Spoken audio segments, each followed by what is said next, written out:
Hello, I'm Steve Forbes, and this is What's Ahead, where you get the insights you need to better navigate these turbulent times. Here we go again.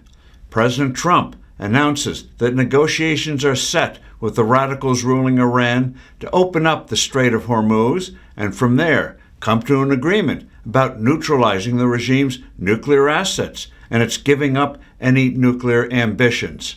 Such an image of irresolution encourages anti-American governments and terrorist groups around the world.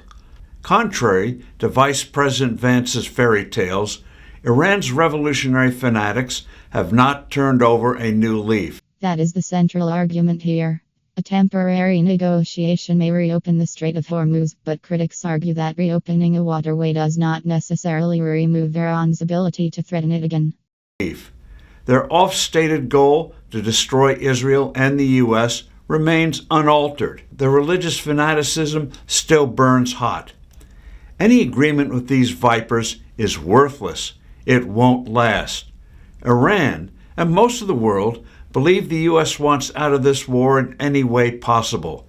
They have concluded that this White House is consumed by the midterm elections and thus can't long tolerate high oil prices. And that creates another problem for Washington.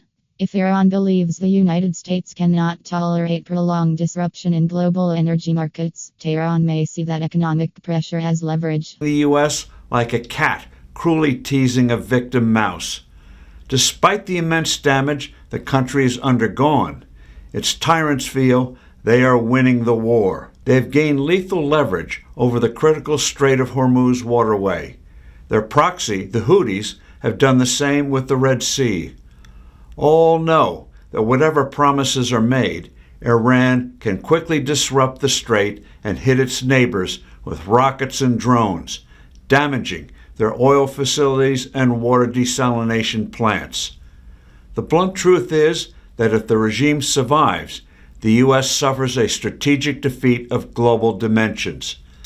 Tit-for-tat military strikes against Iran won't succeed. It won't suffice. From this perspective, the argument is that limited strikes alone cannot eliminate the strategic threat. The question then becomes how far Washington is willing to go and what happens if negotiations fail. The U.S. must complete the destruction of the original target list. It must smash all roads leading into Iran from its neighbors. It must take out the oil facilities on Karg Island. Iran must be left with no way to export oil or disrupt the Strait of Hormuz. One must assume we and the Israelis know of dissidents within the Iranian military and elsewhere. We should start funneling weapons to dissidents. But this is where the argument moves from military pressure to regime change. Supporting opponents inside Iran would be an enormous escalation, and the biggest uncertainty would be what comes after the current government. We should start funneling weapons to dissidents.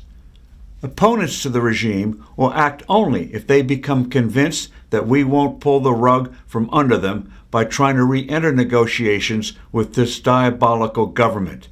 It needs to be said again. The current Iranian regime must go.